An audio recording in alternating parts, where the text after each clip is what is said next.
네, 선생님들 안녕하세요. 저는 오늘 찾아가는 학교 컨설팅 신규 코디네이터 워크숍 사회를 맡은 한국과학창의재단 학교 디지털 전환팀의 김민정 연구원입니다. 만나서 반갑습니다.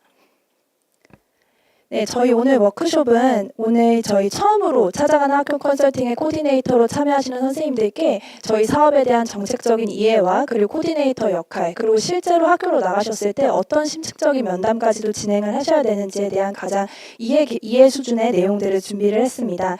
저희 워크숍을 간단하게 시작하기 전에 저희 사업에 대해서 아마 처음 들어보시는 선생님들도 있으실 것 같아서 어떤 사업으로 진행되고 있는지를 간략하게 설명드리고 본격적으로 워크숍 진행하도록 하겠습니다.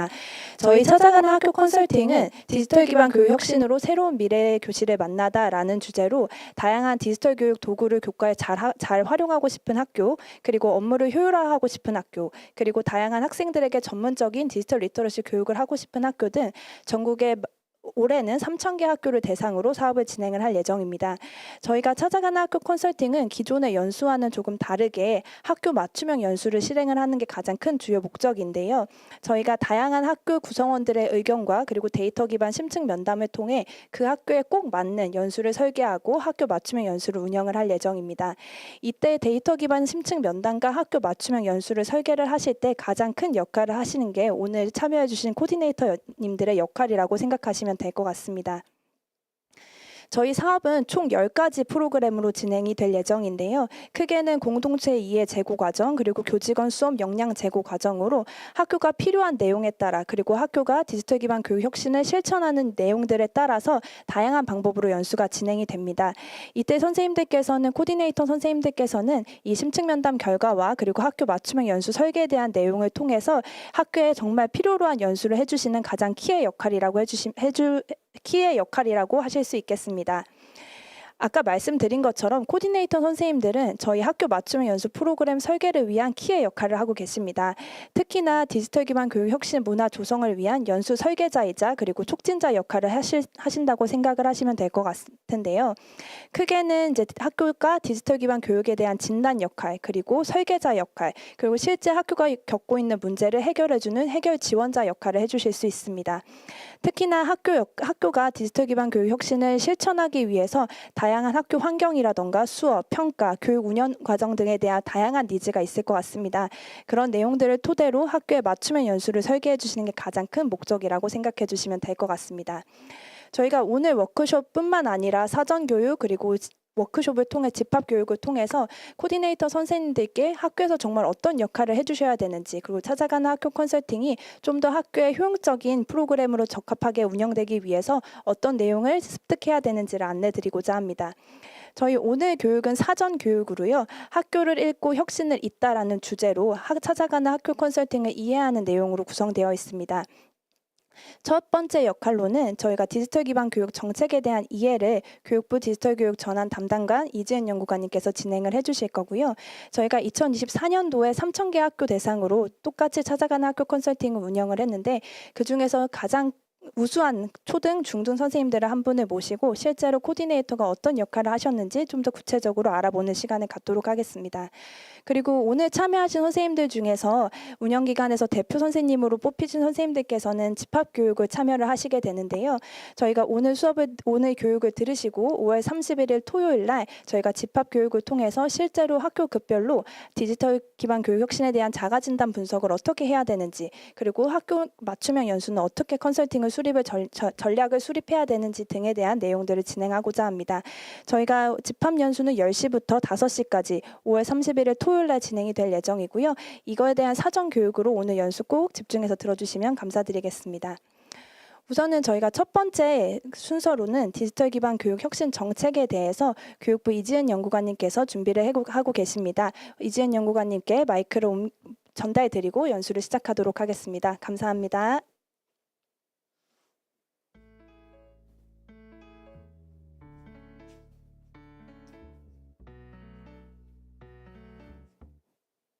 네, 안녕하세요. 교육부 디지털 교육 전환 담당관의 이지은 연구관입니다. 저희가 이제 교장 자격 연수에 가서 강의를 하게 되면요. 제일 많이 듣는 말들이 우리 학교 찾아가는 학교 컨설팅 신청했는데 선생님도 해보세요. 너무 좋아요. 이 말씀을 참 많이 듣습니다. 그 말을 듣게 되는 가장 원동력이 우리 코디네이터 선생님들이십니다.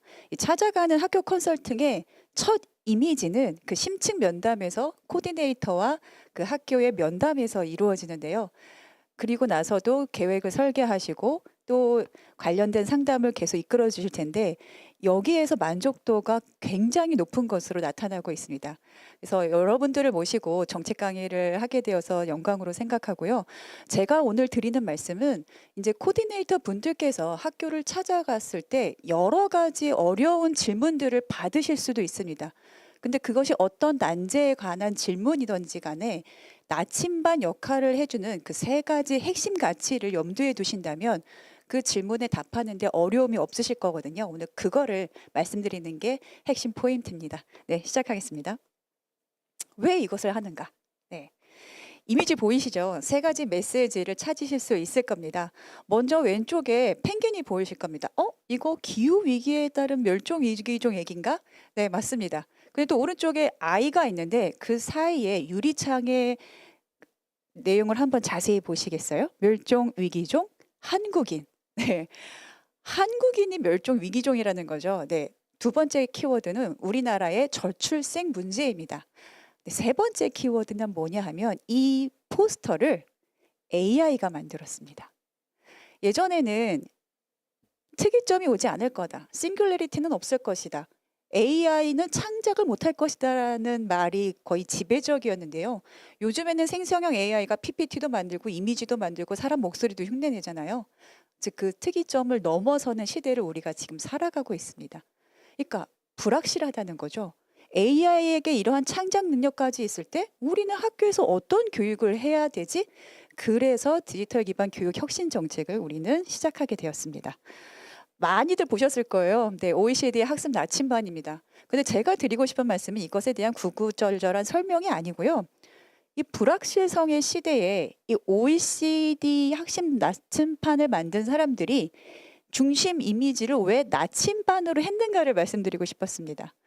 즉 지금의 시대가 대항해 시대의 나침반을 가지고 바다를 나갔던 사람들처럼 내가 이 배를 타고 바다를 나갔을 때 내가 살아 돌아올 수 있을까? 명확한 게 하나도 없는 시대가 지금의 불확실성의 시대와 똑같기 때문에 우리 나침반으로 하자. 아이들이 이 시대를 살아갈 핵심 역량을 이 나침반에 넣어서 한번 세계적으로 교육을 어떻게 할 것인가를 설득해보자. 그렇기 때문에 이 키워드를 잡았다고 하더라고요. 그래서 우리의 2022 교육과정도 여기에 영향을 받았습니다. 여기 형광펜 칠해놓은 것에 주도성도 있고요. 자기 성찰과 책임도 있고요. 삶과 연계한 깊이 있는 학습을 위해서 탐구와 개념 기반의 학습을 하되 디지털 인공지능을 기반으로 학생 참여형, 주도형 수업을 해야 된다. 그중에 과정 중심 평가도 중요하다. 이러한 키워드들을 넣어서 2022년에 발표했지요. 역시 23년에는 디지털 기반 교육 혁신 방안을 발표하면서 공교육의 오래된 꿈을 다시 한번 강조하게 됩니다. 지금 보시는 내용들이 전혀 새롭지 않으실 거예요. 2000년대는 이 얘기가 계속 공교육 내에서 중요한 방향성으로 이야기되어져 왔습니다. 학생과 교사는 이제 지식의 수용자 전달자가 아니고 일방형 강의도 중요하겠지만 더불어서 아이들이 참여하는 가운데 무엇을 배우는지 적극적으로 주도성을 가지고 학습할 수 있는지 교사가 그것을 설계해야 된다. 디자인을 해야 된다는 중요한 이야기였습니다. 근데 왜 다시 이 얘기를 강조하는 걸까요? 이게 가능한 기술이 지금 나왔기 때문입니다. 물론 지금 이런 수업은 좀 상위 성취도를 가지는 학생들은 지금도 가능할 거예요. 근데 좀 전에 그 공교육의 오래된 꿈이라는 그거는 우리가 상위 학생들만이 아니라 교실에서 무기력한 아이들, 엎드린 아이들, 잠자는 아이들, 교실 밖으로 나가려는 아이들, 이 아이들도 우리가 주도적인 학습자로 성장시킬 수 있지 않을까. 근데 그게 어떻게 가능하지? 그 고민은 늘 꿈꿔왔는데 이제 그 어떤 기술을 우리가 접목시킬 때 그게 가능하게 할까? 그래서 모두를 위한 교육이 어떻게 가능할까? 그 고민이 바로 23년의 교육혁신 방안에 담겨 있습니다. 핵심은 이렇습니다. 많이 보셨을 텐데요. 그 블룸의 텍사노미죠. 지식부터 창조까지 있는데 우리가 AI 등의 기술을 활용해서는 학생 맞춤형 교육을 하고 그렇게 아이들이 지식적으로 충분히 이해가 가능한 다음에는 교사의 설계를 바탕으로 해서 좀 고차원적인 학습을 하면서도 사회 정서적 역량을 조금 더 강화시키는 방향으로 나아갈 수 있다. 이게 혁신의 방향성이었습니다. 방향성은 맞지요. 자, 그럼 이걸 어떻게 무엇으로 할 수 있을까요? 저희는 조금 더 본질적인 질문에 다시 천착을 하기 시작했습니다. 이 빨간색 선은요, 현재는 지배적이지만 미래에는 미미할 현재의 시스템이고요. 이 초록선은요, 지금은 미미하지만 미래에는 곽광받을 시스템입니다. 그런데 이게 갑자기 바뀌지 않을 겁니다. 그래서 그 사이에 이렇게 초록색이 아닌 이 파란 선에 혁신의 패턴이 등장하게 되는데요. 예를 들어 드릴게요. 거기 왼쪽에 작은 이미지 흑백 사진이 하나 있죠. 네, 공중전화로 예를 들어 보겠습니다. 8, 90년대는 사람과 집 밖에서 소통하려면 공중전화를 이용해야 했어요. 근데 지금은 거의 안 보이죠. 내가 휴대폰이 없을 때 어쩔 수 없이 사용하게 되는. 근데 그걸 사용하려 해도 학생들이 뭐 카드가 없거나 동전이 없으면 이용할 수 없잖아요. 그게 지금 미미한 시스템입니다. 근데 지금 이제 90년대를 기준으로 했을 때 2025년을 미래라고 한다면 지금은 모두의 손에 스마트폰이 있죠. 그러면 갑자기 공중전화에서 스마트폰으로 갑자기 바뀔 수 없잖아요. 그래서 이 파란색 선이 그 사이에 등장했던 한번 기억을 떠올려 보세요. 우리 수석 선생님들 혹은 선생님들 이제 코디 정도 하시려면 연령대가 좀 있으실 텐데요. 네, 삐삐가 있었습니다.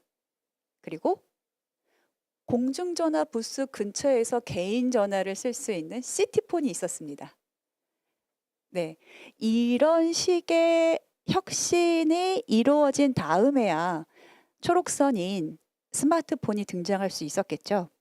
그런데 문제는 이 현재와 미래의 각각의 힘은 양쪽으로 끌어당기는 힘이 있기 때문에 이 현재 전환기 미래에서 갈등이 가장 최고조로 이르는 시기도 바로 이 전환기 파란색 선의 가장 최상승기, 혁신이 가장 많이 이루어지는 시기는 전환기이고 갈등도 이때 최고조에 이르기 때문에 이 전환기의 딜레마를 직시를 해야 제대로 된 정책이 나올 수 있습니다.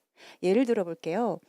예전에 아마 택시가 90년대까지 우리가 지금 사용하는 택시 지금도 쓰고 있지만 2000년이 지나면서 타다라는 스타트업이 이제 그 택시 서비스를 다르게 바꾸는 서비스를 런칭을 했고 나서 전 사회적인 갈등에 빠졌습니다. 그리고 나서 그게 없어지는가 싶었는데 지금은 택시 어떻게 타세요? 네, 땡땡티로 불러서 타시죠. 이렇게 갑자기 바뀌지 않고 충분한 갈등을 겪은 다음에 그 새로운 시스템이 지금은 지배적인 시스템이 되는 게 바로 전환기 갈등의 역할이 되겠습니다. 그래서 저희는 지금 이거를 한번 전환기의 딜레마를 직시를 했더니 이러한 유형이 나오더라고요. 어느 사회, 어느 조직, 어느 국가에나 있는 유형인데 들어보시면 아실 거예요. 가로축은요, 지금 소용돌이 그림이 이미지 끝에 있잖아요. 가로축은 혁신을 하는 거고 개발을 하는 창의적인 움직임입니다. 세로축은요, 맨 위에 바위가 보이죠. 바뀌지 않는 성질, 그리고 측정할 수 있는 성과를 중요시하는 성질을 의미합니다. 변하지 않을 테다. 측정할 수 있는 것만 믿겠다. 그러면 이러한 양쪽의 힘에서 어떤 유형이 나타나면 1번 볼게요. 공룡입니다. 어떤 걸 상징할까요? 공룡이 지금 있나요? 없죠. 변하지 않겠다는 걸 고수하게 되면 사라진다는 뜻입니다. 2번을 볼게요. 유니콘입니다. 상상 속의 동물이죠. 창의만 이야기하고 개발만 이야기하면 그거는 상상에 지나지 않아 현실이 될 수 없게 됩니다. 양극단이죠. 그럼 3번을 보겠습니다. 네, 타조입니다. 어? 머리를 땅 속에 쳐박고 있습니다. 아이, 난 관심 없어. 갈등은 싫어. 내 앞에서 딜레마 얘기하지 마. 골치 아파. 나는 쇼츠나 볼 거야. 그런 유형입니다. 네, 4번을 보겠습니다. 머리가 양쪽에 있습니다. 공룡 얘기 들으면 저 말이 맞는 것 같고 유니콘 얘기 들으면 그 말이 맞는 것 같아. 양쪽에서 혼동스러워하는 타입입니다. 마지막 5번 독수리를 보겠습니다. 창공을 훨훨 날고 있죠. 무슨 뜻이냐?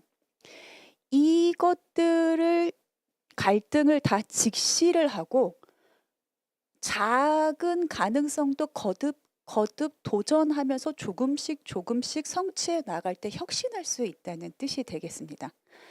지금 아마 학교에서 이거 나 이런 유형인데? 우리 학교에 이런 사람 있는데? 다 떠올리실 거예요. 근데 코디네이터가 학교에 가서 심층 면담을 할 때의 태도는 5번이 옳아요가 아닙니다. 학교에는 이 모든 유형이 있고 다 존중받아 마땅하다는 태도여야 합니다. 그리고 그럼 우리는 무엇을 하냐? 코디네이터 분들께서는 설계를 해주실 때 이분들을 서로 존중해주고 서로 관심을 갖게 해주는데 노력을 기울여 주시면 됩니다. 나는 AI 기술 쓰는 거 어려워. 내가 어떻게 할 수 있겠어? 맞아요. 그러면은 선생님 수준에 맞는 분반으로 해서 딱 맞춰서 수업을 설계해 드릴 수 있어요. 나는 이미 아이에다 마스터 교원이에요. 제가 뭘 더 받아야 되죠? 선생님께 맞는 AI 윤리 측면의 프로그램을 설계해 드릴 수 있어요. 이런 차원의 접근도 중요하고요. 서로가 나만 옳다. 왜 저 사람은 움직이질 않아? 왜 저 사람은 자꾸 애들한테 새로운 것만 가르치려고 해서 옆반이랑 다른 걸 하려고 해. 불편하게 이러실 수도 있거든요. 그런데 괜찮아요. 관찰 한번 해보세요. 한번 옆반 선생님 수업을 관찰해 보시다가 A9나 디지털 수업 쓰는 거 관찰해 보시다가 호기심이 생기시잖아요. 그럼 저희한테 노크해 주세요. 저희가 달려갈게요. 이런 태도가 중요한 거거든요. 네. 그래서 어느 조직에나 있는 이러한 태도들에 대해서도 많이 관심을 갖고 귀 기울여 주시면 좋겠습니다. 저희가 딜레마를 직시한 결과 저희는 3가지 핵심 가치를 만들었습니다. 왜냐? 디지털 기반 교육 혁신이든 AI 기반 교육 혁신이든 앞으로 신기술은 거듭 발전할 거고요. 교육이 되었던 사회 제도는 그것을 뒤따라갈 겁니다. 이 말인즉슨 신기술이 교육에 들어오는 거를 속도의 차이일 뿐 막기가 쉽지가 않은 상황입니다. 그럼 우리는 적재적소에 안전하게 아이들의 삶을 위해서 신기술을 어떻게 접목할 것인가, 그 고민을 해야 되고 그 고민의 결과가 이 핵심 가치 3가지입니다. 그래서 아까 제가 서두에 이제 코디네이터 분들께서 선생님들 만나실 때 어려운 질문 받으실 거다. 그때 무엇을 생각해야 되느냐? 이 3가지만 염두에 두신다면 그래도 우리가 정답은 아니어도 해답에 가까운 다시 재질문하는 방향으로 같이 해답을 찾아 나갈 수 있을 것이다. 이제 그 3가지 지금부터 말씀드리겠습니다. 매우 중요하기 때문에 저도 정독을 할게요. 첫 번째, 인간의 존엄성을 위한 교육입니다. 교사와 교육 관계자는 아이들의 삶을 위한 교육을 만들어 가야 합니다. 이를 위해 인공지능 기술이 갖는 기회와 위험을 모두 이해하고 아이들 삶에 미치는 영향을 고려하여야 합니다. 즉 우리부터 먼저 리터러시가 있어야 한다는 겁니다. 리터러시를 우리나라에서는 문해력이라는 말로 바꿔 쓰는데요. 즉 AI 윤리가 되었든 AI 이해, 리터러시는 AI 디지털 기술의 이해, 윤리, 비판적인 활용, 성찰, 소통, 참여를 다 아우르는 개념입니다. 이런 것들에 대한 이해 바탕 하에 그렇다면 그걸 어떻게 아이들 교육에 접목할 수 있을까? 그렇게 쓰고 났을 때 아이들 삶에 어떤 영향을 미칠까? 이러한 고민을 해야 된다는 뜻입니다. 두 번째는 모두를 위한 맞춤 학습 기회 보장입니다. 교사와 교육 관계자는 아이들의 학습 성공 경험을 만들어가야 합니다. 이를 위해 언어, 장애, 지역, 계층에 관계없이 맞춤 학습 기회를 누릴 수 있도록 기술을 효과적으로 활용하여야 합니다. 네, 이거는 평등의 개념이죠. 일부 우리 부모님의 가정 배경에 따라서 어떤 아이들은 AI와 관련된 걸 직접 교육받을 수도 있고요. AI 기술을 활용한 한 달에 10만 원 이상을 내면은 AI의 맞춤 학습을 받는다거나 이렇게 가정 배경에 따라서 신기술을 접할 기회에 차등이 생겨서는 안 된다는 정신입니다. 네. 마지막. 이건 선생님들이 제일 좋아하는 가치입니다. 아이의 강점을 끌어내는 교사의 전문성 존중. 교육 관계자는 교사가 아이를 관찰하고 강점을 끌어낼 수 있도록 최대한 지원하여야 합니다. 이를 위해 모든 아이들은 기술로 측정할 수 있는 범위 이상의 능력이 있음을 고려하여야 합니다. 우리가 AI 디지털 교과서를 쓰든 영수증 이외의 교과에서 AI 코스웨어의 대시보드를 통해서 그러한 관련된 기술을 쓰든 거기에 나와 있는 아이들에 대한 진단 있죠. 약점이 되었든 강점이 되었든 그게 전부가 아니라는 전제가 매우 필요합니다. 즉 기술은 아이의 능력을 전부 측정할 수 없습니다. 한계가 있습니다. 그걸 전제해야 되고요. 그럼 나머지 선생님들은 기술이 측정할 수 없는 그 이상의 학생들의 모습을 관찰하면서 이 아이의 강점은 이런 거였구나. 그걸 발굴해 주는 게 교사의 전문성이라는 겁니다. 결론은 AI든 디지털이든 기술은 도구일 뿐이라는 거죠.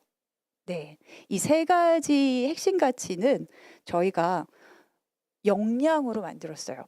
그래서 저희가 24년 4월에 발표했는데 맨 왼쪽에 핵심 가치를 토대로 오른쪽으로 역량 체계가 이어집니다.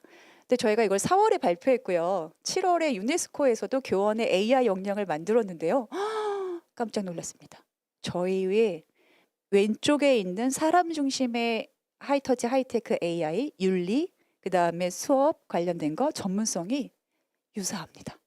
그래서 관계기관에서는 이 우리나라의 교원의 역량 체계가 이 국제적인 교육 트렌드를 선도하고 있다 이런 평가도 받았는데요. 그래서 제가 이거를 이제 강조하는 이유는 우리 코디네이터 선생님들께서 이제 머릿속에 이 체계가 들어 있을 때 심층 면담 이후에 설계해 주실 때 거기에는 이제 주제별 심화 과정, 전문 과정, 그다음에 여러 가지들 프로그램 안에 설계해 주실 텐데 이게 머릿속에 있을 때 그 설계가 훨씬 더 체계적일 수가 있기 때문에 이거는 조금 더 구체적으로 설명을 좀 드리겠습니다. 첫 번째 핵심 가치, 인간의 존엄성을 위한 교육은 기본이 되고요. 그 오른쪽에 사람 중심의 하이터치 하이테크 교육, 윤리적 실천으로 이어집니다. 특히 성찰에 빨간색으로 색칠해 놓은 게 우리나라 역량 체계에서 매우 중요한 강조점인데요. 교사가 주도성을 살려 그러한 기술을 활용했는지 성찰해야 되고요. 그리고 수업에 활용한 기술이 아이들 삶에 미치는 영향도 역시 성찰해야 됩니다.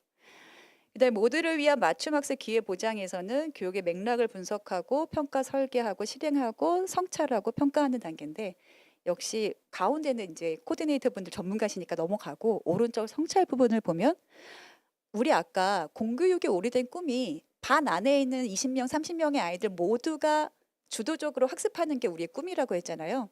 정말 내가 학생 개별 특성을 고려한 성장을 했는지를 내가 성찰하는 거죠. 그리고 그 밑에 내가 그거에 넘어서서 하이터치, 즉 사회 정서적 지원까지도 내가 터치를 해줬는가. 이러한 내용들이 우리의 최종 목표 지점입니다. 그리고 마지막 아이의 강점을 끌어내는 교사의 전문성 존중도 맨 마지막만 보면 이제 기술을 활용하면 데이터가 쌓일 거고요. 그 데이터는 이제 남의 게 아니라 선생님들 겁니다. 그럼 그 데이터를 활용해 가지고 내가 현장 연구를 주도적으로 설계할 수 있고 내 수업이 됐든 학교 교육이 됐든 훨씬 더 그 데이터 기반의 성과를 더 창출해낼 수 있는 방향으로 깊은 연구가 진행될 수 있겠죠. 이건 역시 우리 찾아가는 학교 컨설팅 프로그램에 현장 데이터 기반 현장 연구로 있습니다. 네, 이러한 체계를 가지고 나중에 학교별 계획을 설계해 주시면 좋겠습니다. 그래서 교육부는 이제 크게 네 가지 과제를 가지고 이제 선생님들을 지원을 해드리고 있는데요. 연계가 되는 것들 중심으로 설명을 드리겠습니다. 아까 그 40 우리가 이제 그 역량 체계를 하나하나 뜯어보는 연수가 바로 교실형면 선도교사 연수입니다. 그래서 시도교육청의 강사뿐만이 아니라 이 학교 컨설팅의 코디네이터와 강사들은 가능한 이 선도교사 연수를 이수하도록 안내를 해드리고 있습니다. 그다음에 시도교육청에서는 그렇게 선도교사들이 이제 시도교육청의 연수의 강사 역할을 하실 수 있고요. 이때 마찬가지로 말씀드린 역량 중심의 연수와 그다음에 실습 연수, 그다음에 입문가, 실천가, 멘토, 전문가로 이어지는 성장 경로 체계에 따라서 배지도 받으실 수 있습니다. 그리고 세 번째가 이 찾아가는 컨설팅 연수입니다. 맨 왼쪽에 말씀드린 그 핵심 가치와 역량을 이해하는 게 첫 번째 단계고요. 그것을 학교 단위의 교육과정 워크숍에서 학교의 비전으로 수립할 수 있는 그런 워크숍이 진행되고, 또 학부모도 이러한 학교의 변화에 대해서 이해하실 수 있는 연수, 그리고 학생 역시 디지털 AI 리터러시 교육이 이루어지는데, 이런 것들이 가능하려면 학교 자체가 인프라적으로 뒷받침되어야 되니까 기술 지원까지 하는 이 5가지가 프로그램의 요체가 되겠습니다. 왜냐하면 이 파란색 선이 우리가 혁신을 위해 투입하는 노력이라면, 이 오렌지색 선이 그에 따르는 편의 효용인데, 초반에는 투입 대비 노력, 그러니까 투입 노력 대비 효용이 낮을 수밖에 없기 때문에 이때가 바로 학교가 가장 큰 어려움을 겪는 시기이고, 그래서 저희가 찾아가는 컨설팅을 하는 거고요. 그래서 여러분들께서 가서 면담을 하고 설계해 주시는데, 그 밑에 있는 작은 이제 점으로 표현된 프로그램들은 이제 따로 설명을 해 주셨기 때문에 지나가도록 하겠습니다. 그래서 이것을 한눈에 보면 아마 학교에 계시면서 공문으로도 받아보셨을 텐데요. 그 위쪽에 있는 게 교사 성장 체계이고, 여기에 밑에 있는 게 교사 연수 체계입니다. 이 세 가지가 다른 것 같지만 사실은 연계가 되어 있습니다. 그래서 이거는 이미 저희가 공문으로도 보내드렸고, 이제 교육청마다 게시를 한 곳도 있기 때문에 따로 설명은 드리지 않겠지만, 특히 신규 코디네이터 분들께서는 그 오른쪽 맨 아래 칸에 보시면 찾아가는 학교 컨설팅에서 선생님들의 반응이 거기에 이제 나와 있어요. 그래서 그때 선생님들께서는 가장 큰 효용으로 내가 어디 연수장에 찾아가지 않아도 학교로 와주고 우리가 와달라는 시간에 원하는 프로그램을 맞춤형으로 지원해 주니까 너무 편했다. 교사의 행정 부담이 없었다. 그래서 그때 연수받은 거를 그대로 바로 써먹을 수 있어서 좋았다. 특히 우리 같은 경우는 인프라 관련해서 어려움이 있었는데 그거를 점검해 주는데 큰 도움을 받았고, 업체에다가 어떤 요구를 해야 될지도 몰랐는데 이 컨설팅 운영기관에서 이렇게 작성해서 제출을 하면 업체에서 알아서 고쳐줄 거다. 이렇게 깊은 디테일한 그 제안서까지 써서 큰 도움을 받았다 등 무수히 많은 반응들이 있는데, 그 앞서서 작년에 코디네이터 분들이 어떻게 활동하셨고 어떤 성과 보고서들이 있었는지 참고하시면 활동하시는 데도 큰 도움이 될 것 같습니다. 그리고 이번 이제 나머지 2개는 정책 차원에서 이제 소개를 해드리는 건데요.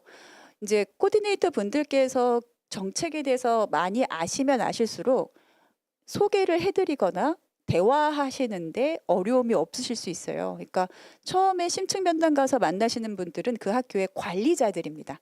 교장, 교감 선생님 혹은 그 대표 선생님이실 텐데요. 교장, 교감 선생님들 공문 많이 보시잖아요. 이렇게 정책을 조금 더 많이 아시거든요. 그래서 그분들보다 꼭 많이 알아야 되는 건 아니지만 디지털 기반 교육 혁신에 있어서는 어떤 정책들이 있는지 알고 가시면 훨씬 더 큰 도움이 될 수 있습니다. 그래서 이 전환에 따라서 교사의 부담을 경감하기 위해서 저희가 디지털 튜터를 배치하고 있고요. 그다음에 지역 단위의 테크센터가 있어서 학교가 어떤 어려움이 있을 때 그 테크센터의 직원이 직접 학교를 방문해서 그 어려움을 해소해 주기도 합니다. 그다음에 학교의 디지털 인프라 개선 사업을 계속 진행하고 있고, 네트워크 점검 개선, 특히 이제 텐지망을 까는 이 학교들이 조금씩 늘어나고 있어서 이 관련 정책들 소개해 드리고요. 이제 마지막으로 수업 혁신 교사 성과 보상도 현재 확대를 하고 있는데요. 네, 저희가 이제 여기는 올해라고 되어 있지만 작년부터 수업혁신 교사상을 신설해가지고 이제 선생님들 찾아가서 면담하고 나서 그리고 열심히 하시는 선생님들에게 소개해 드릴 수 있는 거예요. 선생님 여기에 정말 진심이시군요. 지금 선생님 하는 만큼만 한 것만 가지고도 여기에 한번 지원해 보세요. 소개하기 좋잖아요. 그렇게 교사상. 그다음에 각종 디지털 교육 연구대회, 수학혁신 사례 연구대회, 인성교육 실천 사례 연구대회 이런 것들을 소개만 해주셔도 그분들에게는 또 다른 전환점이 될 수가 있습니다. 근데 왜 여기 인성교육 실천 사례 연구대회가 들어가죠? 질문하실 수 있는데요. 아까 저희 하이터치, 하이테크라고 했잖아요. 하이터치에는 이 사회정서 역량이 들어가고요. 그래서 인성교육 실천 사례 연구대회도 들어갑니다. 이 세 연구대회뿐만이 아니라 지금 시도마다 유공교원들, 중앙다행이 유공교원들 모두 글로벌 역량 강화 기회를 제공하고 있습니다. 작년에 거의 2,000명에 가까운 분들이 이제 연말에 해외 글로벌 선진 체험을 하고 오셨는데요. 영국의 배쇼도 다녀오시고 뭐 미국에 있는 스템 교육도 다녀오시고 했습니다. 그래서 지금 올해도 그 기회들이 많이 열려 있으니까 열심히 하시는 분들에게 이러한 좋은 경로들을 소개해 주시는 것도 학교에서는 좋은 사례가 아닐까 싶습니다. 네, 그럼 여태까지 이제 좀 정책에 대해서 소개해 드렸고요. 우리 아까 말씀드렸지만 찾아가는 학교 컨설팅의 얼굴인 우리 코디네이터 선생님들께 깊은 감사와 앞으로의 헌신에 대해서 미리 인사 말씀드리겠습니다. 감사합니다.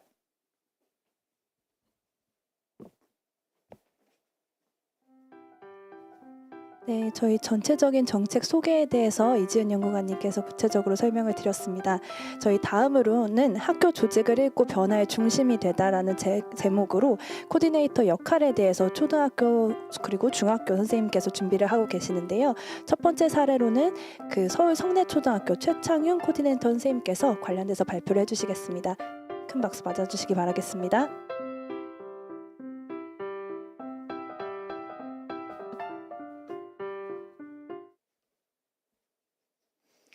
안녕하세요. 학교 조직을 읽고 변화의 중심이 되다 신규 코디네이터 분들과 올해 찾아가는 학교 컨설팅의 첫 시작과 다름없는 코디네이터 교육을 함께 하게 되어 영광입니다.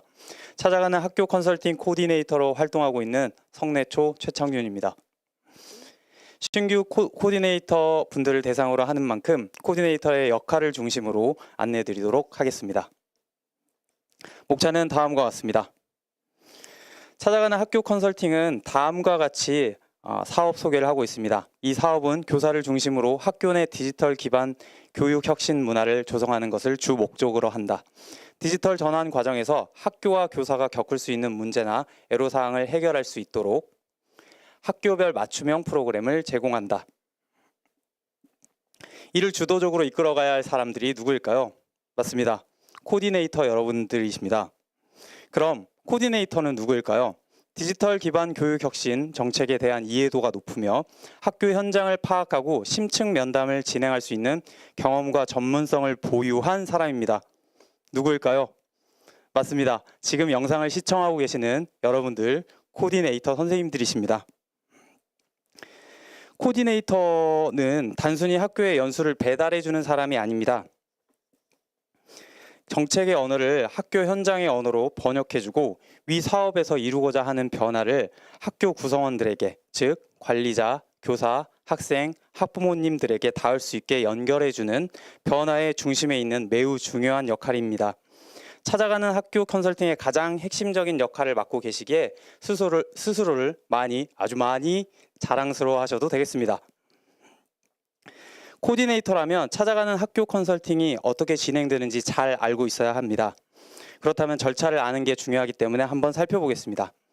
첫 번째, 학교에서 찾아가는 학교 컨설팅을 신청하게 되고, 두 번째, 신청이 완료되면 학교에서 운영기관을 선택하게 됩니다.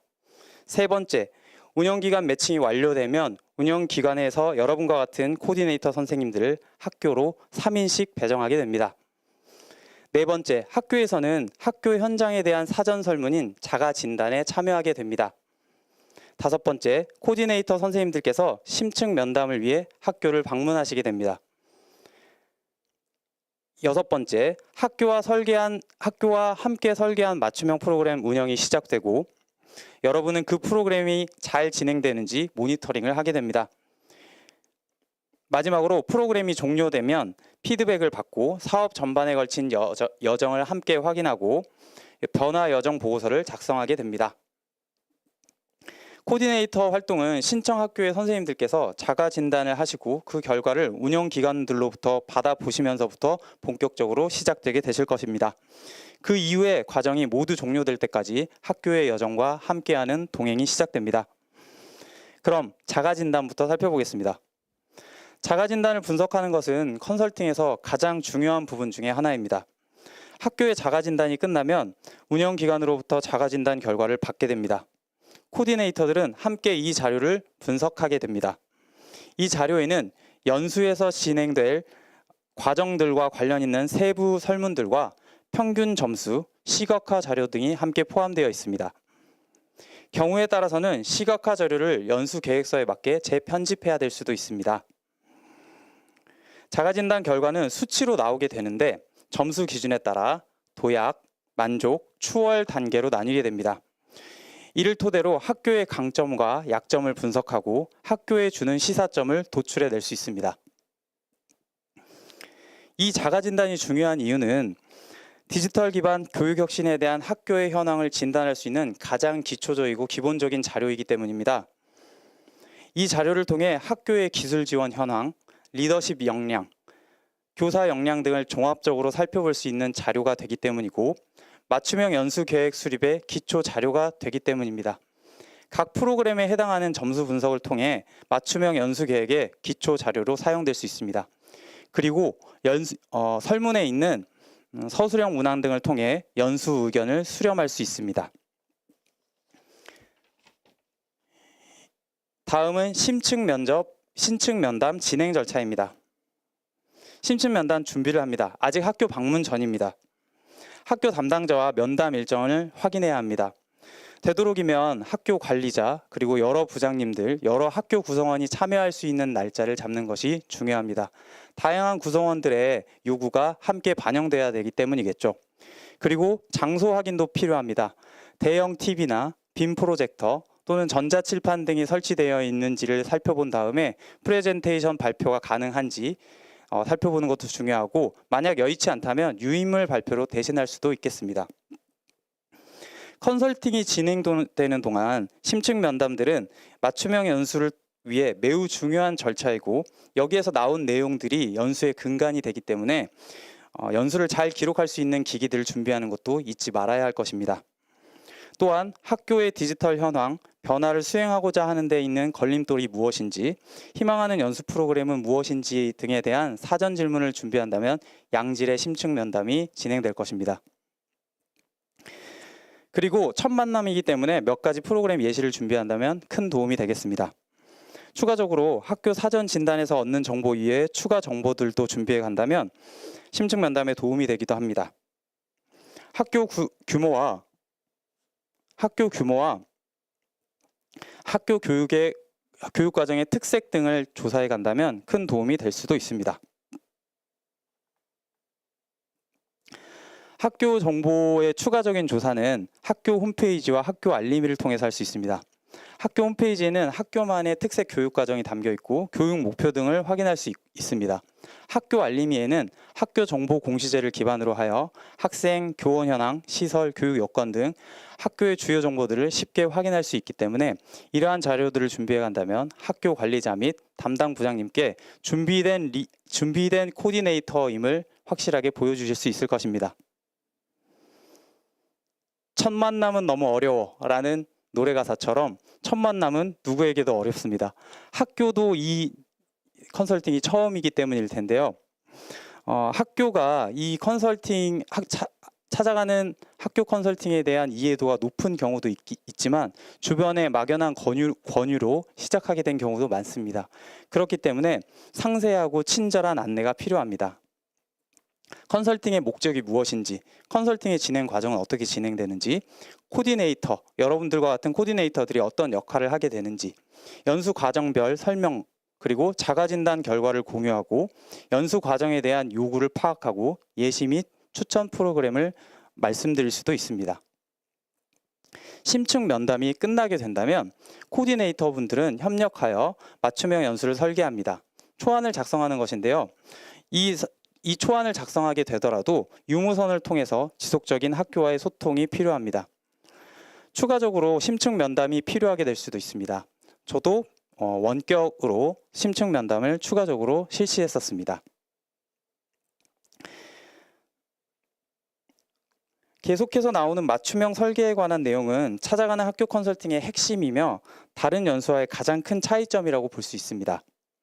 학교 상태를 정확하게 진단하고 그 내용을 바탕으로 학교 구성원들의 요구를 담아 연수를 함께 기획하는 것이 기존의 다른 연수들과의 가장 큰 차이점입니다.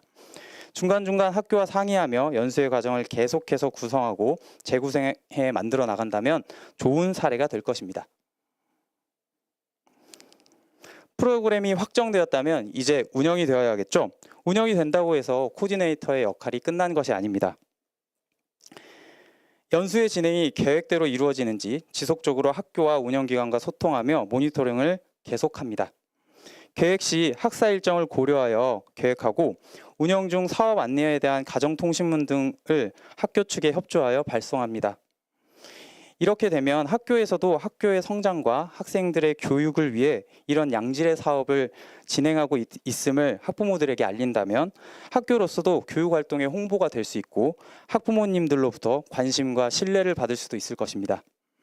제가 맡았던 학교 중 한 곳은 이런 홍보가 잘 이루어져서 학기 초 계획되었던 학부모 연수와 함께 학부모 교육을 진행하여 학부모님이 무려 120여 명이 참여하여 뜨거운 성원을 보내주시기도 하셨습니다. 프로그램이 종료되었다면 처음부터 학교와 동행해왔던 긴 여정을 되돌아볼 시간입니다. 첫 시작부터 연수 종료까지 있었던 크고 작은 변화들을 연수 종료와 함께 진행된 사후 설문을 참고하여 변화 여정 보고서를 작성하게 됩니다. 이 여정 보고서를 학교와도 공유하여 학교 변화의 모습을 함께 나누고 또 다른 변화를 위한 기초 자료로도 쓰일 수 있을 것입니다. 바로 큰 변화를 기대하긴 힘들 수 있습니다. 하지만 코디네이터 여러분들의 노력으로 작고 작은 변화들이 쌓여갈 수 있겠죠. 선생님들께서는 처음에 거부감을 많이 가지시는데 그 거부감을 기대감으로, 기대한 것을 다짐으로, 다짐한 것을 실천으로 만드는 것이 코디네이터 여러분들의 가장 최종 목적지가 아닐까 싶습니다. 변화의 중심에 코디네이터 여러분들이 있으시리라고 생각합니다. 화면과 같은 답변을 들으시게 된다면 정말 보람차고 뿌듯하시겠죠? 더하여 긴 여정을 함께하는 코디네이터들 간의 협업도 필요합니다. 운영 기간에 따라 운영하는 방법이 서로 조금 다를 수는 있으나 코디네이터 간의 역할을 분담하는 것이 효율적인 컨설팅이 될 수 있습니다. 모두가 소통의 중심에 있긴 하겠으나 대표 코디 혹은 리더 코디가 운영기관과 학교 담당자와 주가 되어 소통하고 연수의 기본적인 일정을 조율해가며 나머지 코디분들께서는 행정적인 역할을 조금 분담해 주신다면 효율적인 운영이 될 것입니다. 이는 예시에 속하며 코디네이터 간의 효율적인 역할 분담이 이루어진다면 좋겠습니다. 코디네이터의 핵심 역량은 바로 소통입니다. AI, 디지털, 그리고 에듀테크에 대한 높은 전문성도 연수에 도움이 되겠지만 함께 만들어가는 연수이기 때문에 소통의 중요성이 가장 필요합니다. 신청 학교와 운영 기관, 그리고 함께하는 코디네이터들 간의 소통이 멋진 컨설팅을 진행하는데 꼭 필요합니다. 막막한 상황이 오게 될 수도 있습니다. 그러면 함께 소통하여 문제를 해결하시기 바랍니다. 학교를 잃고 구성원들 간을 서로 잊고 변화를 일으킬 찾아가는 학교 컨설팅 코디네이터 여러분, 함께 달려봅시다. 감사합니다.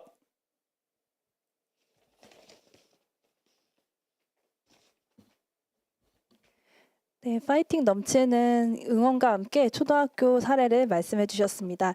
다음은 세화여자중학교 임선영 선생님께서 중등 관련된 컨설팅 심층면담 사례를 발표해 주시겠습니다.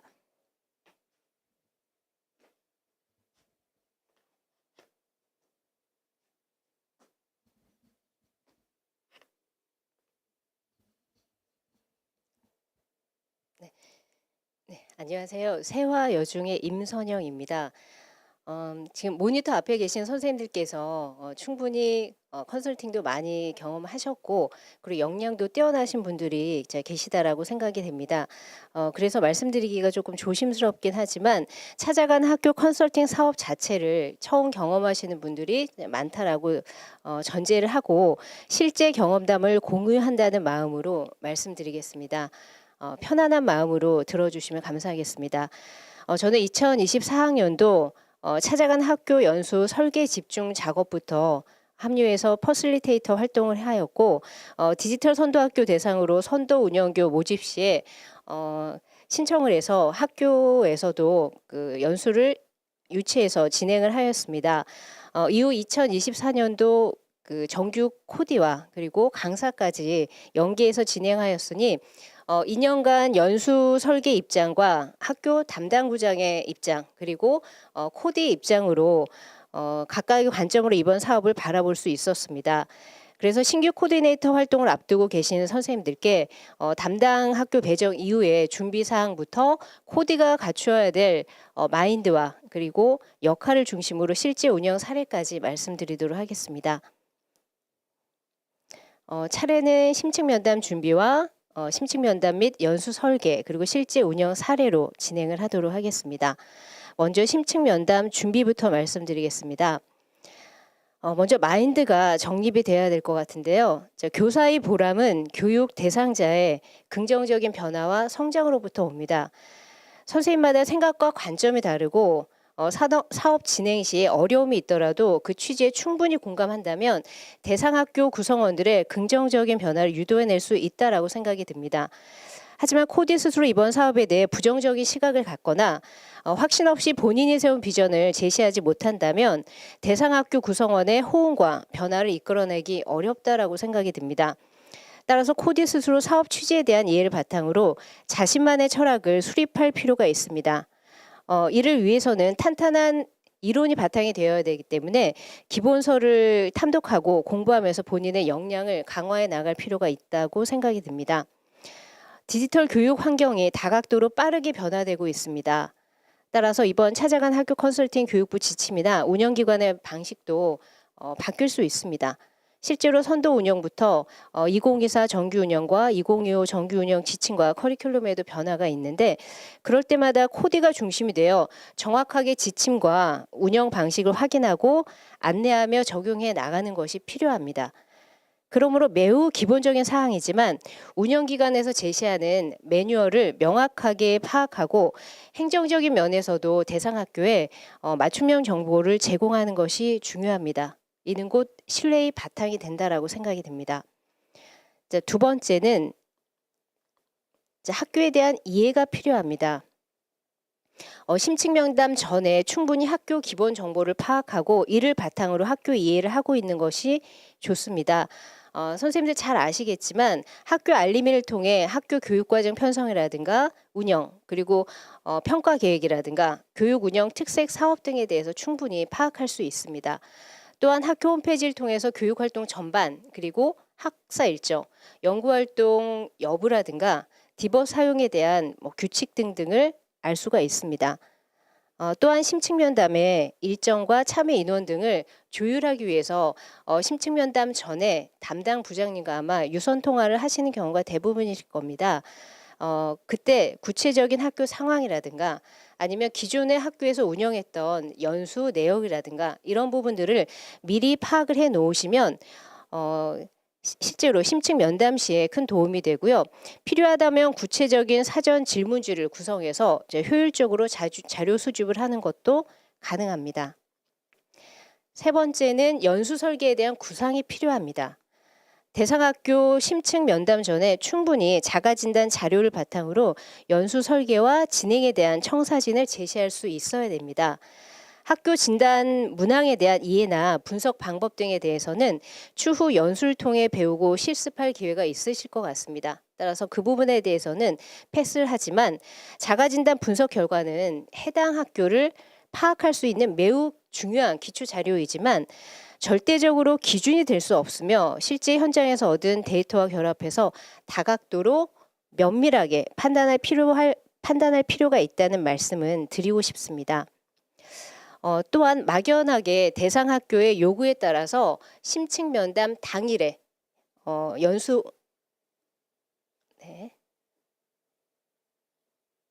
심층 면담 당일에 잠시만요. 네. 아직 이 부분입니다. 네, 심층 면담 당일에 연수 설계를 하면 된다는 그런 아니란 생각은 벗어나서 당일 심층 면담 이전에, 왜냐하면 당일에 대상학교의 요구나 질문에 바로 대안과 피드백이 가능하도록 구체적이고 다양한 안을 가지고 심층 면담에 임해야 됩니다. 이를 위해서는 기존에 잘 구성된 연수 자료도 많이 탐색하고 연수 설계에 대한 역량을 갖출 필요가 있습니다. 참고로 저는 느린 학습자이기 때문에 그동안 열심히 공부하고 노력해야만 이 빠른 디지털 변화에 맞춰 나갈 수 있었습니다. 그래서 최근 한 3년 동안 800시간 정도의 연수를 들어오고 작년엔 한 293시간 정도 연수를 들으면서 부족한 부분을 채워 나갔던 것 같습니다. 그럼 실제 심층 면담 및 연수 설계 단계에 대해서 설명을 드리도록 하겠습니다. 네, 세 가지 관점으로 말씀을 드릴 텐데요. 이전에, 즉 심층 면담 전에 준비된 사항을 바탕으로 해서 심층 면담 당일에 또 대화를 하면서 학교 조직 문화에 대한 이해가 필요합니다. 인사가 만사라고 했습니다. 새로운 학교로 한 사람이 걸어가는 일이니 당연히 이해가 우선이 돼야 되겠죠. 결국 이번 컨설팅도 대상 학교의 담당 선생님과 유연하게 협업을 해나가는 것이 관건이라고 생각이 듭니다. 학교마다 조직 문화가 다르기 때문에 이에 대한 빠른 파악과 이해가 중요하고 본인 소속교 중심으로 섣불리 판단하는 것은 굉장히 조심스러운 부분입니다. 심층 면담 절차 또한 코디가 미리 구상해 가야 담당 학교의 명확한 가이드라인을 제시할 수가 있습니다. 그래서 먼저 학교 교육 계획서를 통해 교육 목표와 학교장 경영관을 미리 파악하고 가면 좋습니다. 학교 관리자, 즉 교장, 교감 선생님들께 좋은 이미지를 심어드려야 이후 운영 시에 쉽게 협조를 구할 수도 있고 이 사업의 취지에 대한 공감대 형성이 우선될 수가 있습니다. 또한 컨설팅은 감사가 아닙니다. 따라서 평가의 자세는 지양하고 학교에 계신 모든 분들께 존중과 존경의 자세로 임하시면 무리 없이 유연하게 진행될 거라고 생각이 듭니다.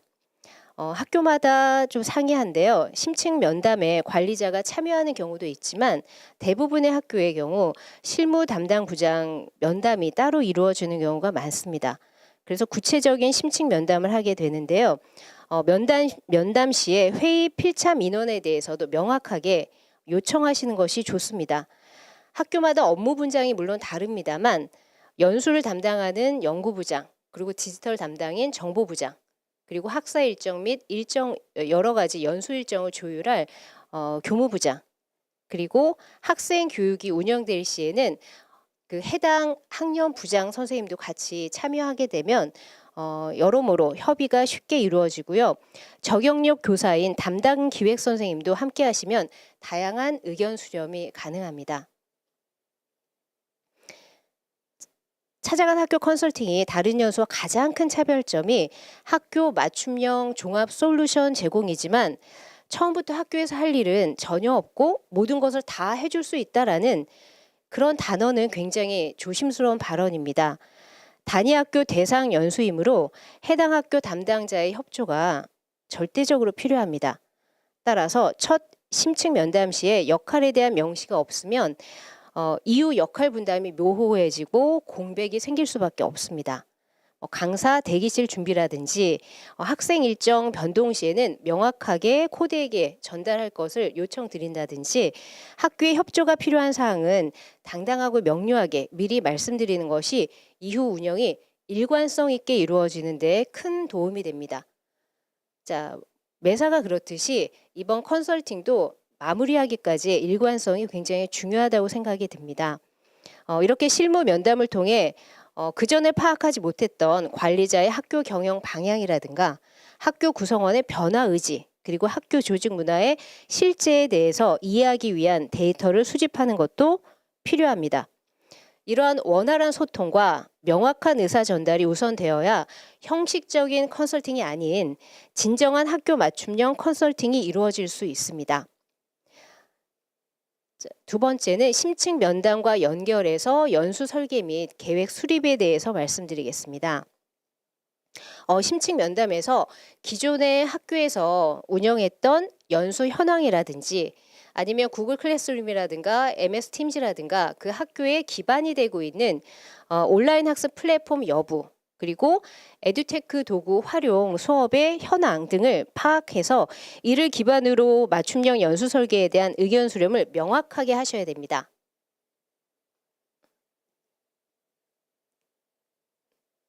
네.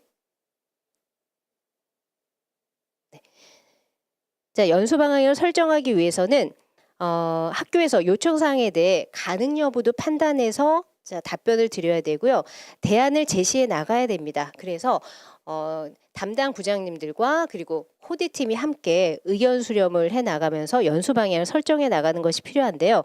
연수 성격에 따라서 에듀테크 라이선스 지원이 필요한 부분에 대해서는 수행기관과 논의해서 최대한 지원하는 것이 연수 성과를 높이는 방법이기도 합니다.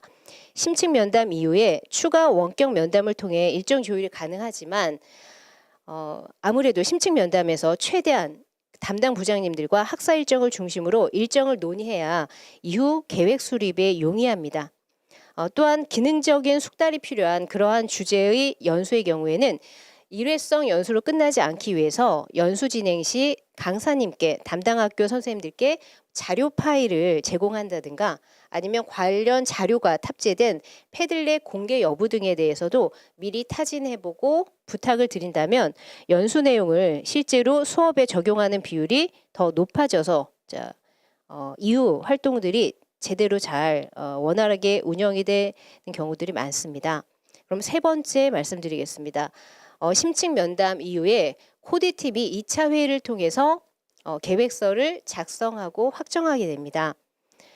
심층 면담 이후 그 수렴한 요청 사항과 실제 운영을 비교하면서 조율하게 되는데요. 2024년도 정규 운영까지는 코디가 강사 섭외까지 병행했기 때문에 강사 선생님과 연수 취지나 아니면 철학을 공유하면서 구체적인 강의안을 함께 만들어 나갔습니다. 아마 2025부터는 좀 달라질 거라고 들었습니다만 또한 그 추가 면담이 실시될 수도 있습니다. 예를 들어 제가 담당했던 학교의 경우에는 학부모 연수에 대한 요구사항이 많아서 진로 담당 부장님과 따로 면담을 실시하기도 했습니다. 자, 이렇게 해서 계획서가 작성이 되고 연수 계획이 수립이 될 텐데요.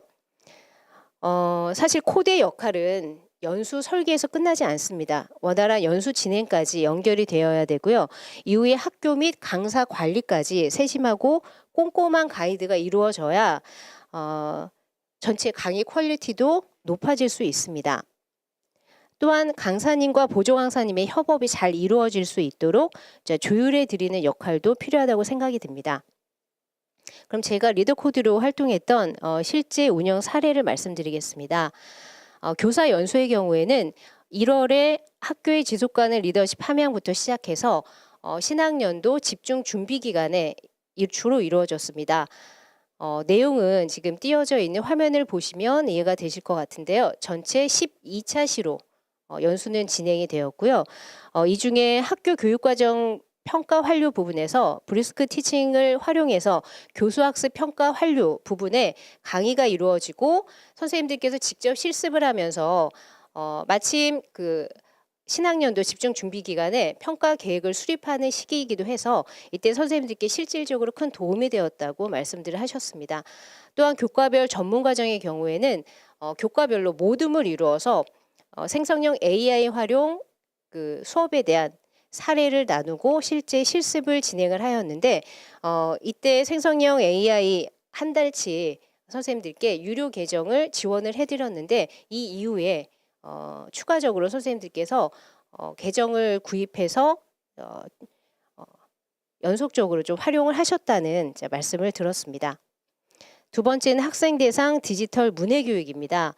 제가 담당했던 학교는 학생들의 디지털 능력 자체가 중하위권인 학생들이 많았습니다. 그래서 1학년의 경우에 디벗이 배부된 이후에 실질적으로 수업에서 활용하기 위한 준비 과정이 난항을 겪고 있었습니다. 그래서 2월에 미리 선생님들과 전체적인 학사 일정을 조율해서 창체 시간을 활용해서 총 6차시에 걸친 학생 대상 디지털 문해 교육을 미리 계획 수립을 하였고요. 3월부터 4월까지 6차시에 걸쳐서 1, 2차시는 디지털 윤리와 크롬북의 기기 활용의 기본적인 것부터 여러 가지 그 협업을 위한 활용 문서 작성법 그리고 생성형 AI 활용을 할 수 있는 실습까지 쭉 연결해서 이루어졌습니다. 그래서 학생 대상 디지털 문해 교육이 실제로 학생, 학부모 그리고 선생님들의 만족도가 가장 높았고 이후에 디벗 활용 수업이 활발하게 이루어질 수 있는 기본을 구축할 수 있어서 굉장히 큰 도움이 됐다라는 말씀을 들었습니다. 그럼 마지막으로 학부모 연수에 대해서 말씀을 드리겠습니다. 사실 학부모 연수는 취지에 맞게 디지털 대전환 시대에 대한 이해 그리고 학교 디지털 교육을 위한 학부모의 지지선 구축이라는 부분이 가장 큰 취지이지만 실질적으로 학부모님들의 관심사는 진로 진학과 학습법과 닿아 있습니다. 따라서 이 두 가지 취지와 학부모님들의 요구사항을 연계해서 구성하는 것이 굉장히 중요하다고 생각이 들고요. 매력적인 연수명이 또 필요합니다. 왜냐하면 학부모님들이 일단은 참여율을 높여야 참여 인원이 확보되어야 만족도 또한 올라갈 수 있기 때문에 그래서 아까 말씀드린 대로 진로상담부장님과 같이 논의하면서 학부모님들의 그 여러 가지 요구사항을 최대한 반영을 하였고 학부모 연수 가정통신문 초안도 작성해서 학교에 제공을 해드렸습니다. 그리고 학부모 연수에 만석이 될 정도로 많은 분들이 오셨었는데요. 연수 이후에 개별 상담을 신청하시는 분들도 계셔서 간단하게 상담도 진행했던 기억이 납니다. 이렇게 해서 전체적인 내용을 설명을 드렸는데요. 이 짧은 시간 동안 그 긴 내용을 다 말씀드리기는 어렵겠지만 진심은 통한다라고 생각이 듭니다. 2년에 걸친 코디 활동을 통해 저도 성장하는 계기가 되었고 보람도 느꼈습니다. 제가 담당했던 학교는 담당 부장님과 제가 동일한 목표를 가지고 협업 관계를 유지해 왔기에 구성원의 적극적인 참여 그리고 이후에 학교 문화에 긍정적인 영향을 미치는 시너지 효과를 낼 수 있었다라고 생각이 듭니다. 그리고 지속적으로 유료 계정을 구입해서 선생님들이 수업에 적용하고 학생들의 디벗 활용 수업이 활성화되었다는 말씀도 드렸는데요. 이런 식으로 연구하는 학교 문화가 조성되었다는 말씀들을 해주셔서 굉장히 감사했습니다. 학생들이 학생 교육 쉬는 시간에 저한테 사탕을 수줍게 내미는 친구도 있었고 모든 연수가 마무리된 다음에 교장 선생님께서 거듭 감사 인사를 하시면서 계피차를 타주신 경험이 있었는데요. 그 모든 것들이 저한테 굉장히 큰 보람이었던 것 같습니다. 본교의 경우에도 작년에 에듀테크 도구를 활용한 여러 가지 연수가 진행이 되었고요. 올해는 정착 단계가 돼서 1학년 수학, 영어 모두 디지털 교과서를 전면 도입해서 현재 활용하고 있는 단계입니다. 여러분들은 새로운 단위 학교에 조직으로 들어가서 협업하면서 디지털 기반 수업 혁신을 이루고 학교 문화를 개선해 나가는 선봉장의 역할을 하실 분들입니다. 그래서 지역적인 문제 등 이런 걸림돌들은 슬기롭게 걷어내고 거시적인 관점으로 거인의 어깨에 서서 미래 교육을 설계해 나갈 시점이라고 생각이 듭니다. 변화의 중심이 돼서 본인 스스로도 성장할 수 있고요. 학교와 동반 성장할 수 있는 귀한 역할을 해주실 여러분들께 존경과 감사를 표하며 마무리하겠습니다. 고맙습니다.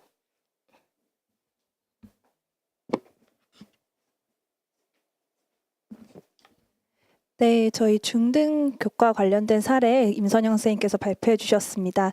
우선 저희가 오늘 준비한 워크숍은 여기서 종료되는 것으로 하고요. 저희 거듭 말씀드리지만 5월 31일 토요일에 집합교육이 예정되어 있습니다. 오늘 참석하신 선생님들 중에 저희 집합연수를 통해서 신규 코디네이터 양성에 적합한 선생님들께서는 꼭 참여를 부탁을 드립니다. 저희가 마지막으로 행사는 종료가 되지만 이어서 저희가 작년에 코디네이터 선생님들께서 활동을 하시면서 브이로그 형태의 영상을 남겨주셨습니다. 그 영상 함께 보시고 오늘 행사는 마무리하는 것으로 하겠습니다. 1시간 동안 정말 고생 많으셨습니다. 다음번에 더 좋은 자리에서 뵙도록 하겠습니다. 감사합니다.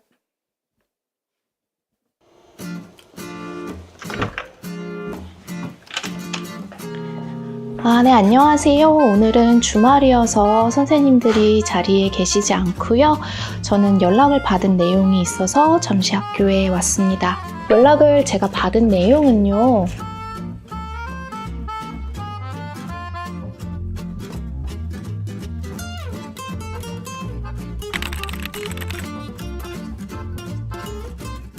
아산에 있는 설화고등학교요. 네, 잘 준비해서 진행하도록 하겠습니다. 안녕하세요. 천안 서여자중학교 수석교사 박정수입니다. 북일고등학교에서 영어교사로 재직하고 있는 이미송입니다. 공항중학교 교사 김현정입니다. 저도 코디네이터를 나가기 전에는 어떤 업무가 있고 어떤 과정을 통해서 이 일들이 진행이 되는지 궁금했는데 코디네이터가 어떤 활동과 역할을 하는지 자가진단 분석, 심층 면담, 강의 설계까지의 과정을 여러분과 함께 진행해 보도록 하겠습니다. 지난주 운영단의 연락을 받아 코디네이터로 활동할 학교를 배정받았고 자, 이렇게 안내 메시지가 오게 되는데요. 설화고등학교에 배정이 됐다라는 이야기가 나오게 됐고요. 배정 학교에 대해서 사전 정보를 수집해서 학교에 대해 이해해 보려고 합니다. 학교가 배정이 되게 되면 학교에서 이미 사전 조사가 되어졌던 내용들 파일도 한꺼번에 보내주세요. 그래서 양식도 보내주시고 심층 면담 기록지, 그 다음에 프로세스 이런 얘기들이 나오게 됩니다. 학교 현황을 파악하기 위해서 학교 알림이 사이트를 통해서 학교에 대한 기본 정보들을 파악할 수 있습니다. 공시 정보 중에서 학교 교육과정 편성 및 운영을 확인을 해보면 이 학교에서 정보교육이 어떻게 이루어지고 정보 업무가 어떻게 이루어지고 있는지를 파악할 수가 있습니다. 이런 내용들을 이제 바탕으로 이 학교가 필요한 부분은 무엇이겠구나 유추하시고 고려를 하셔서 계획을 좀 세우게 됩니다. 동료 선생님들께 방문 학교에 대한 정보를 요청한 것도 도움이 됩니다. 안녕하세요, 부장님. 네, 안녕하세요. 아산에 있는 설화고등학교에 가서 심층 면담을 진행해야 되는데 혹시 설화고등학교에 대해서 아는 정보가 있으면 설화고등학교는요, 규모가 매우 크고요. AI에 대해서 선생님들이 관심이 굉장히 많으세요. 새로운 곳에 배우고자 하는 의지도 굉장히 많은 것 같습니다. 저희가 정보를 보고 나면 선생님들께서 자가 설문 진단을 통해서 답변을 주신 거를 활용해서 제 컨설팅 자료를 제작을 하게 됩니다. 저는 먼저 전체 평균을 통해서 학교 전체적인 상황을 파악하고 항목별 평균 점수를 확인을 합니다. 특히 선생님들의 개인별 데이터 중에서도 최고점과 최저점을 확인을 하게 되는데요. 수준별 차이가 어느 정도가 있으신지도 확인을 하고 있습니다.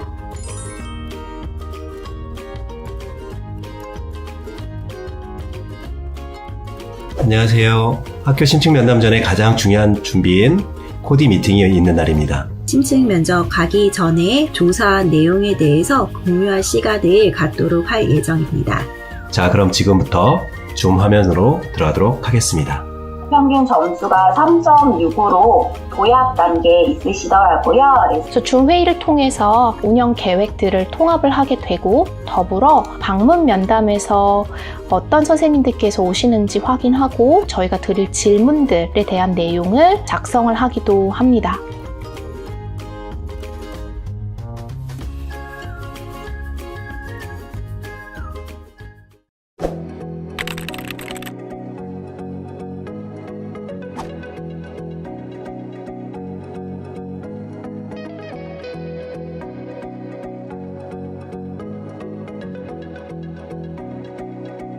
저희는 지금 설화고등학교랑 시설을 점검하러 올라가고 있습니다.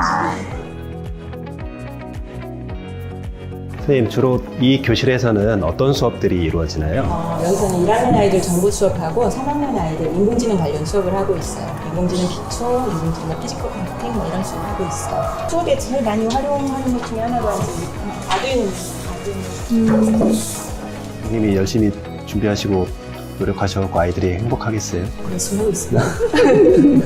여기는 이렇게 자석식으로 충전할 수 있는 아이디어 너무 좋다. 이렇게 한 이유가 꽂을 때 맨날 맞아요. 맞아요. 문제가 되는데 이게 탭에도 가능한 거예요? 그렇죠. 탭도 다 이렇게 돼 있어요. 아이디어가 너무 좋네요, 선생님. 안녕하세요. 정식으로 인사드리겠습니다. 안녕하세요. 반갑습니다. 자, 지금부터 찾아가는 학교 컨설팅 설화고등학교 심층면담을 진행하도록 하겠습니다. 저희가 여러 가지 질의응답을 통해서 설화고등학교에 맞는 최적의 연수 프로그램을 짜고 제공하고 도와주는 과정이다. 이렇게 이해하시면 될 것 같습니다. 설화고등학교에서 자가진단 설문을 응답해 주셨어요. 이제 평점을 보았을 때는 3.6점으로 나왔습니다. 보약 단계에 있다라고 보시면 될 것 같고요. 세팅이나 소프트웨어나 플랫폼 같은 데에 좀 계정 같은 데에 포커스를 두시고선 응답을 해주신 선생님들께서 많으셨습니다. 이게 저희가 분석을 해본 것이었고요. 궁금하신 부분이 있으면 편하게 물어봐 주시면 되겠습니다. 저는 요즘 이제 방과활동이나 수업 활동에서도 요즘 산출물이 많이 만들기 때문에 지난번 교육청에서 배부한 그건 초등학생들이 많아가지고 이제 고등학생 수준에서 산출물을 만들면 좀 비용이 많고 학생들이 그래서 그게 욕심이 나는 친구들은 자기 돈을 들여서 하고 있거든요. 그런 지원이 굉장히 이 연령대에 따라서 선생님들이 수업에서 디지털적으로 어느 정도로 활용하고 있는지에 대해서 궁금해서 결국 이 모든 거에 가장 근본적인 거는 쌤들이 정보기기에 대한 기본적인 마인드가 얼마나 하느냐. 어차피 내년에는 AI가 영어, 수학, 정보 들어가니까 그거에 대한 선생님의 또 인식도 이때 좀 제고를 좀 하고 그러면 좋을 것 같아요. 말씀드릴게요. 저희가 11월 27일 날 생활교육 주제과를 연습하고 있는데요. 그것도 좀 유명한 강사선생님 섭외하셔가지고 진행해 주셨으면 좋겠습니다. 학교에 우리가 뭐 선택을 해야 되는데 이게 진짜 맞는지 안 맞는지 어떤 게 더 어울리는지 이런 것들은 연습을 같이 함께 진행해 보시면서 판단해 보시는 게 되게 좋을 것 같거든요. 이렇게 프로그램은 되어 있어도 이 안에서 얼마든지 조정이 가능하겠구나라는 생각이 들어서 큰 논의를 일어났습니다. 수고 많으셨습니다. 고맙습니다. 수고하셨습니다.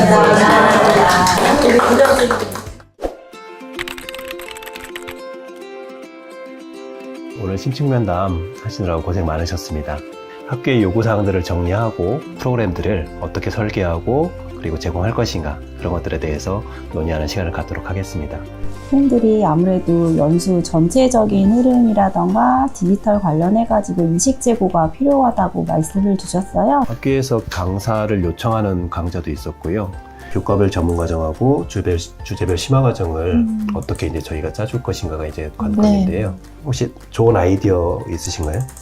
아까 말씀 중에 이제 융합 교육을 교사 10명에서 운영을 하고 계시다고 그래서 그분들께서 혹시 필요하신 주제가 있으면은 그 주제로서 주제별 심화과정이랑 연계해서 토익을 해드리면 되겠더라고요.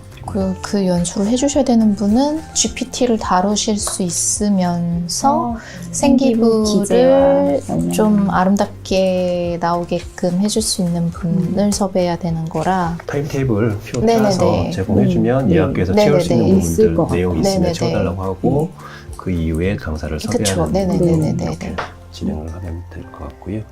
연수 프로그램 설계하시느라고 고생 많으셨고요. 근데 여기서 끝이 아니고 이제 실질적으로 학교를 도와주는 이런 과정들이 남았습니다. 고생하셨습니다. 수고하셨습니다.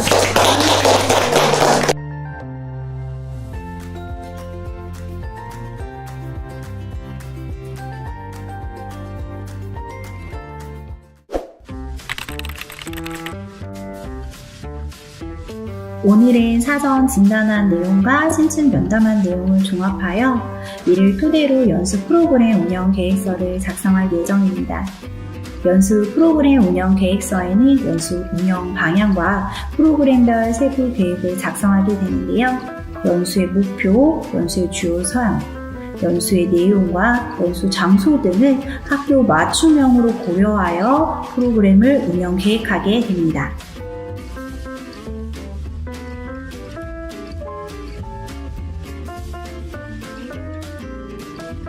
지금까지 찾아가는 학교 컨설팅 코디네이터가 어떤 활동과 역할을 하는지 소개했는데요. 앞으로 학교 현장에서 코디네이터로 활약할 모든 선생님들을 응원합니다. 화이팅!